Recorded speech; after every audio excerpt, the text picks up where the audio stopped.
जय भीम, नमो बुद्धाय।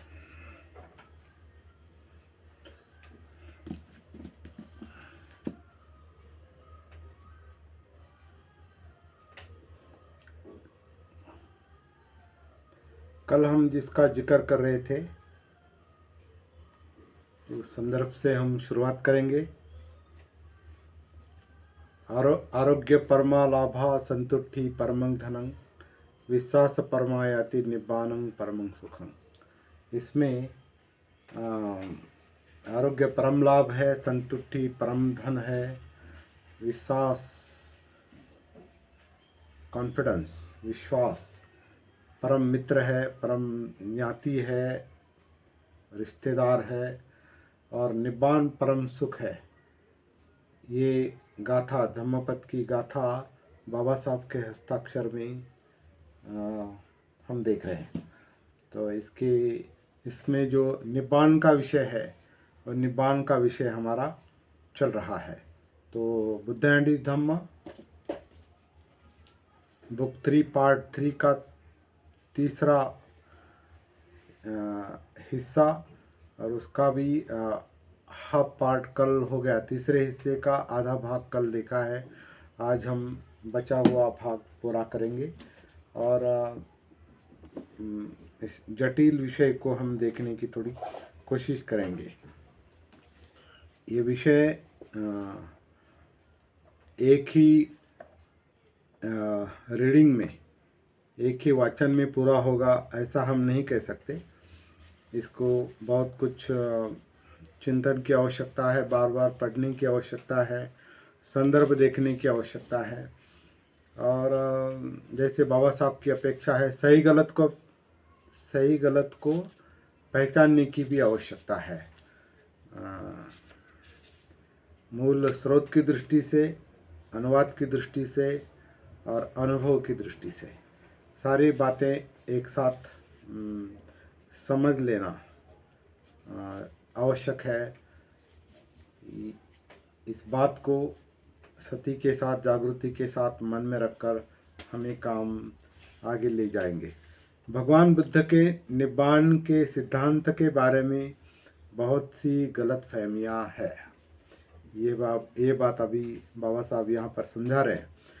शब्द की व्युत्पत्ति की दृष्टि से निर्वाण शब्द का शब्दार्थ है बुझ जाना।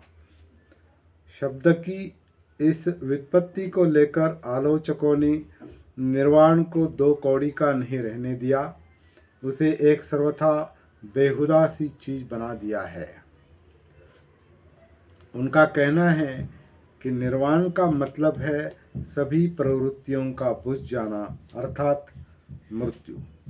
इस प्रकार निर्वाण के सिद्धांत का मजाक उड़ाने की कोशिश की है। जो कोई इस अग्नि स्कंदोपम सुक्त की भाषा का विचार करेगा उसे ये स्पष्ट हो जाएगा कि निर्वाण का ये अर्थ कदापि नहीं है। अब ये अग्नि स्कंदोपम सुक्त कहाँ से है? अग्नि स्कंदोपम सुक्त है संयुक्त निकाय और महावग्ग से। संयुक्त निकाय 43/3/6, महावग्ग 1/3। तो निकाय से है। तो बाबा साहब तो पहले ही कहते हैं कि निकाय को पढ़कर हम बुद्ध का चरित्र और बुद्ध की शिक्षा को ठीक तरह से नहीं समझ पाते। तो चलो यहाँ भी एक प्रूफ मिलता है, एक एविडेंस मिलता है। इस प्रवचन में, मतलब अग्नि स्कंदोपम सुक्त में, इस प्रवचन में ये नहीं कहा गया है कि जीवन जल रहा है और बुझ जाना मृत्यु है। इसमें ये कहा गया है कि राग अग्नि जल रही है, द्वेषाग्नि जल रही है और मोहाग्नि जल रही है। मतलब अग्नि स्कंदोपम सुक्त में ये भाषा है, ऐसा इसका अर्थ निकलता है। लेकिन अनुवाद में थोड़ा सा इस तरह का आया है कि जैसे कि अग्नि स्कंदोपम सुक्त में जो भाषा है वो उससे निब्बान का अर्थ गलत दिखाई देता है, गलत महसूस होता है, ऐसा उसका अर्थ निकलता है। लेकिन वैसा नहीं, इस प्रवचन में ये नहीं कहा है कि जीवन जल रहा है और बुझ जाना मृत्यु है। इसमें ये कहा गया है कि राग अग्नि जल रही है, द्वेषाग्नि जल रही है और मोहाग्नि जल रही है।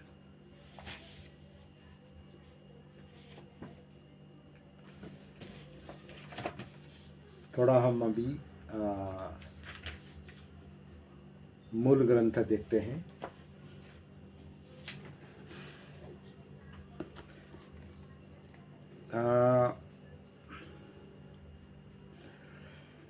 That such is not the meaning of Nibbana is quite clear if one examines the language of the fire sermon. Fire sermon का ये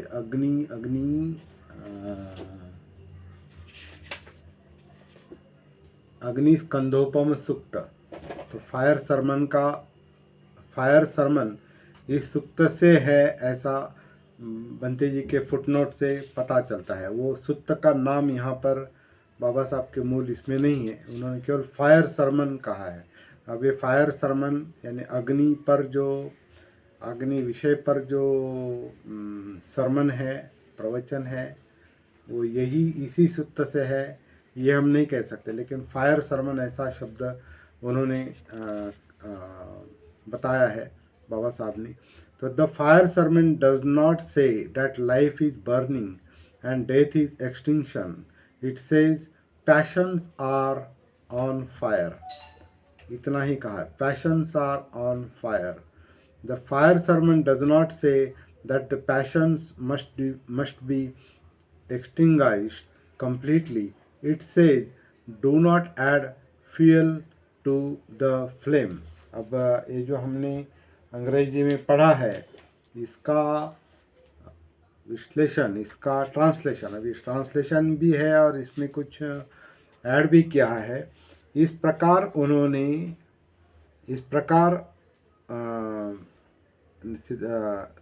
निर्वाण के सिद्धांत मजाक उड़ाने की कोशिश की है। जो भी कोई इस फायर सरमन यानी अग्नि स्कंदोपम सुक्त की भाषा का विचार करेगा, उसे स्पष्ट हो जाएगा कि निर्वाण का यह अर्थ कदापि नहीं है। तो इसमें एडिशंस है अग्नि स्कंदोपम सुक्त की।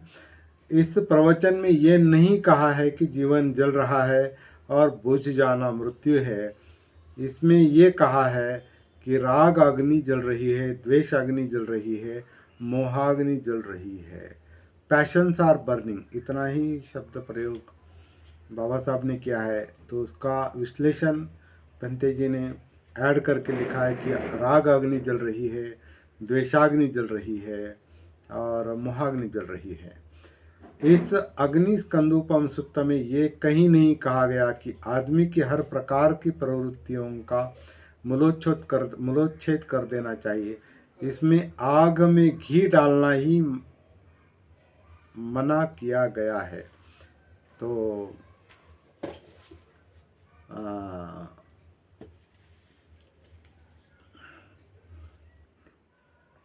The fire sermon does not say that the passions must be extinguished completely. It says, do not add fuel to the flame. Simply कहा है। तो इसमें आग में घी डालना मना किया है, इस तरह का अनुवाद किया गया है। तो थोड़ा सा अटपटा सा है। दूसरी बात यह है कि आलोचक निर्वाण और परिनिर्वाण का भेद करना ही भूल गए। Secondly, critics have failed to make a distinction between nibbana and parinibbana. या निर्वाण और परिनिर्वाण कहा है। निब्बाण और परिनिब्बाण का भेद करना आलोचक भूल गए हैं। कुछ बातें हैं, अभी सारी की सारी बातें मूल अंग्रेजी और हिंदी को लेकर हम नहीं पढ़ सकते, तो अभी सीधा पढ़ेंगे और ये निब्बाण का जो मुद्दा है वो हम कंप्लीट करेंगे। उदान के अनुसार जब ये शरीर बिखर जाता है तब संज्ञाएं रुक जाती है, तब तमाम वेदनाओं का नाश हो जाता है। जब सभी प्रकार की प्रक्रिया बंद हो जाती है और जब चेतना एकदम जाती रहती है तभी परिनिर्वाण होता है। इस प्रकार परिनिर्वाण का मतलब है पूरी तरह बुझ जाना। निर्वाण का कभी ये अर्थ नहीं हो सकता। निब्बाण का मतलब है अपनी प्रवृत्तियों पर इतना काबू रखना कि आदमी धम्म के मार्ग पर चल सके। इससे अधिक और इसका कुछ आशय नहीं है। राध को समझाते हुए स्वयं बुद्ध ने यह स्पष्ट किया था कि निर्दोष जीवन का दूसरा नाम निब्बाण है। एक बार राध स्थविर भगवान बुद्ध के पास गए। आकर भगवान बुद्ध को अभिवादन कर एक ओर बैठ गए। इस प्रकार बैठकर राध स्थविर ने बुद्ध से कहा, भंते निब्बाण किसे कहते हैं? तो तथागत ने उत्तर दिया, निब्बाण का मतलब रागाग्नि, द्वेषाग्नि तथा मोहाग्नि का बुझ जाना। लेकिन भंते निब्बाण का उद्देश्य क्या है? राध, निर्दोष जीवन का मूल निर्वाण में है, निब्बाण में है। निब्बाण ही उद्देश्य है, निब्बाण ही मकसद है। निब्बाण का मतलब सभी प्रवृत्तियों का बुझ जाना नहीं है। ये बात सारिपुत्र ने भी अपने प्रवचन में स्पष्ट की है। एक बार भगवान बुद्ध श्रावस्ती में अनाथ पिंडक के जेतवनाराम में विहार कर रहे थे। उसी समय सारिपुत्र भी वहीं ठहरे हुए थे। भगवान बुद्ध ने भिक्षुओं को संबोधित करके कहा, भिक्षुओं, धर्म के दायाद बनो, धम्म के दायाद बनो, भौतिक वस्तुओं के दायाद न बनो। मेरी तुम पर अनुकंपा है, इसलिए मैं तुम्हें धम्म का दायाद बनाता हूँ। बुद्ध ने ये कहा और तब उठकर गंधकुटी में चले गए। सारिपुत्र पीछे रह गए। तब भिक्षुओं ने सारिपुत्र से प्रार्थना की कि वह बताएं कि निब्बाण क्या है।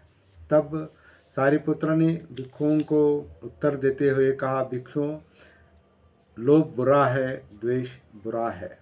इस लोभ और द्वेष से मुक्ति पाने का साधन मध्यम मार्ग है, जो आँख देने वाला है, जो ज्ञान देने वाला है, हमें शांति, अभिज्ञा, बोधि तथा निब्बाण की ओर ले जाता है। यह मध्यम मार्ग कौन सा है?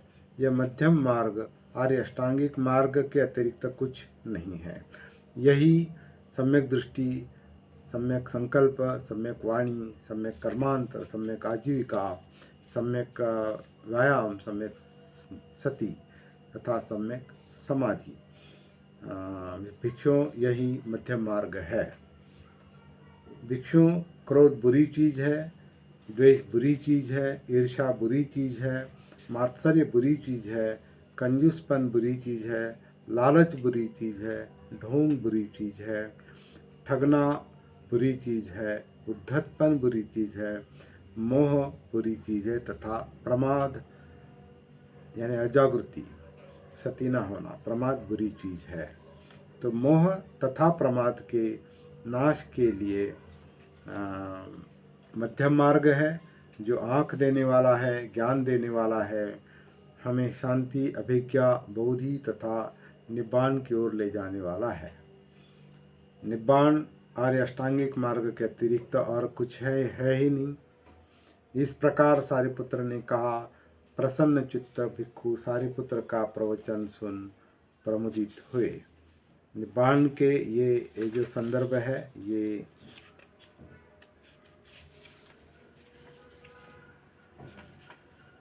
धम्मदायात सुत्त से है। धम्मदायात सुत्त 1/1/3। तो निब्बाण के मूल में जो विचार है वो यही है और यह निष्कलंकता का पथ है। किसी को भी निब्बाण से और कुछ समझना ही नहीं चाहिए। संपूर्ण उच्छेदवाद एक अंत है और परिनिब्बाण दूसरा अंत है।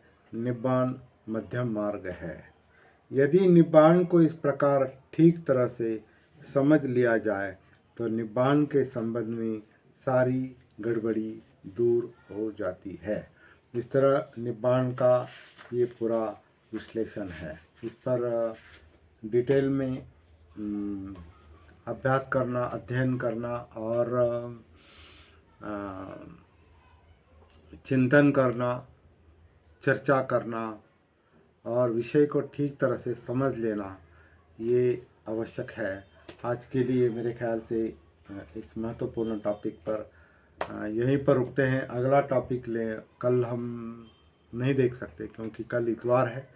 इतवार को कल सती साधना का सेशन होता है, जागृति की कार्यशाला। तो कल हम सुबह 7:30 बजे झूम पर मिलेंगे, सुबह 7:30 बजे। जिनको संभव है वो आ जाइए। तो जो लोग उपस्थित हैं उनको मैं धन्यवाद देता हूँ। जय भीम, नमो बुद्धाय।